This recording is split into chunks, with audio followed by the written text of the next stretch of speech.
విఘ్నేశ్వరుడి వ్రతం ఎప్పటిలోగా ఆచరించాలి? ఈ నవరాత్రులపై గ్రహణ ప్రభావమెంత?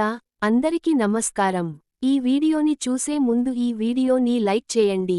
అలాగే శ్రీ మాత్రే నమః అని కామెంట్ చేయండి. సిద్ధి, బుద్ధి ప్రదాత అయిన విఘ్నేశ్వరుడి వ్రతం బుధవారం రావడం చాలా విశేషం. ఉదయం 9:30 గంటల నుంచి మధ్యాహ్నం 1 గంట లోపు ఆచరించడం ఉత్తమం. పూర్వజన్మ పాప పుణ్యాలకు సరిపడే తీరులో మనల్ని నడిపించేవాడు గణాధిపతి. అలాంటి గణేశుడిని వినాయక చవితి రోజు ఒక్కరోజు పూజించినా సకల పాపాలు నశించి విఘ్నాలు తొలగి శుభాలు కలుగుతాయి. భారతీయ సనాతన ధర్మంలో షోడశ కర్మలు గర్భాధానం, పుంసవనం, సీమంతం, జాతకర్మ, నామకరణం, నిష్క్రమణ, అన్నప్రాశన, చూడాకరణ, కర్ణవేద, అక్షరాభ్యాసం, ఉపనయనం, వేదారంభం, కేశాంత, సమావర్తన, వివాహం, అంత్యేష్టి ఆచరించాలన్నా, శుభకార్యాలు, వ్రతాలు చేయాలన్నా విఘ్నేశ్వరుడి పూజలేకుండా ఆచరించరాదని శాస్త్రం చెబుతోంది. పాప పుణ్యాలను తొలగించి మోక్షాన్ని ఇప్పించే గణపయ్యను వినాయక చవితి రోజున పూజిస్తే సకల శుభాలు కలుగుతాయి.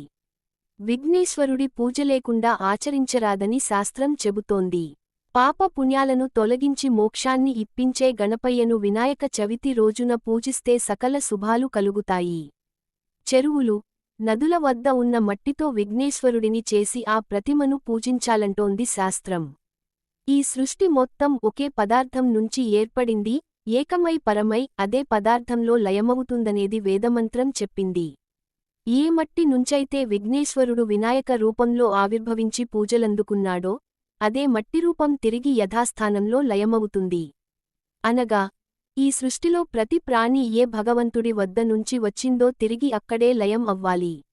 ఈ మధ్యలో ధర్మ మార్గంలో నడుస్తూ భక్తి మార్గాన్ని పెంపొందించుకుంటూ జ్ఞానమార్గాన్ని వెతుక్కుంటూ మోక్షమార్గాన్ని సంపాదించి ఆ పరమాత్ముడిలో లయం కావాలనేటువంటి నిగూఢ రహస్యం ఈ వ్రతంలో దాగి ఉంది. అందువల్ల మట్టి విగ్రహాన్ని భక్తిశ్రద్ధలతో పూజించాలి. విఘ్నేశ్వరుడి వ్రతం అనంతరం గణేశ నవరాత్రులు ఆచరించడం శాస్త్రసమ్మతం. గణపయ్యకు పత్రి పూజ చేస్తూ ఆయా ప్రాంతాల్లో ఆచారాలను బట్టి 1, 3, 5, 7, 9, 11, 21 రోజుల పాటు పూజించడం ఆచారం.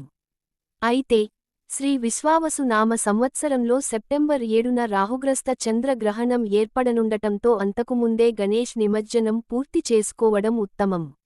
విఘ్నేశ్వరుడికి అనేక రూపాలు ఉన్నాయి. పురాణాలు, ఆగమ శాస్త్రాల్లో గణపతికి 33 రూపాలు వర్ణించబడ్డాయి. ప్రతి రూపానికి ప్రత్యేక ఆరాధన, ఫలితాలను చెప్పారు. వినాయక చవితి రోజున సింహాసనంపై కూర్చోన్న 4 లేదా 6 చేతులు కలిగిన గజముఖంతో ఉన్నటువంటి ముఖ్యంగా ఒక చేతిలో కుడుములు, మరో చేయి ఆశీర్వచనం ఇచ్చేలా ఉన్నటువంటి మట్టిగణపతిని పూజించడం శ్రేష్టం. వినాయక వ్రతంలో 21 పత్రాలన్నీ ఔషధ గుణాలతో కూడినవి కావడంతో భాద్రపదమాసంలో ఇంట్లో పూజలు చేయడం ద్వారా అనారోగ్య సమస్యలు ఉండవని ఆయుర్వేద శాస్త్రం చెబుతోంది. పత్ర పూజ 21 ఎంతో ప్రాధాన్యమైనది. ఆ పత్రాలన్నీ ఔషధ గుణాలతో కూడినవి కావడంతో భాద్రపదమాసంలో ఇంట్లో పూజలు చేయడం ద్వారా అనారోగ్య సమస్యలు ఉండవని ఆయుర్వేద శాస్త్రం చెబుతోంది. వినాయక వ్రతం అనంతరం నిమజ్జనం ఎంతో కీలక ఘట్టం. విఘ్నేశ్వరుడిని ఎంత భక్తితో పూజిస్తామో వినాయక నిమజ్జనాన్ని అంతకంటే ఎక్కువ భక్తిశ్రద్ధలతో ఆచరించాలి. విఘ్నేశ్వరుడిని నిమజ్జనం వినాయక నిమజ్జనాన్ని అంతకంటే ఎక్కువ భక్తిశ్రద్ధలతో ఆచరించాలి. విఘ్నేశ్వరుడిని నిమజ్జనం చేసే రోజు ఉపవాసం ఆచరించాలి. విఘ్నేశ్వరుడి నిమజ్జనం సముద్రం, నదులు, తటాకములు, ఇంట్లో లోతైన పాత్రల్లో గానీ భక్తి శ్రద్ధలతో ఎలాంటి ఆడంబరాలకు పోకుండా చేయాలి. విఘ్నేశ్వరుడిని నిమజ్జనం చేసేటప్పుడు కాళ్లకు చెప్పులు ధరించకూడదు.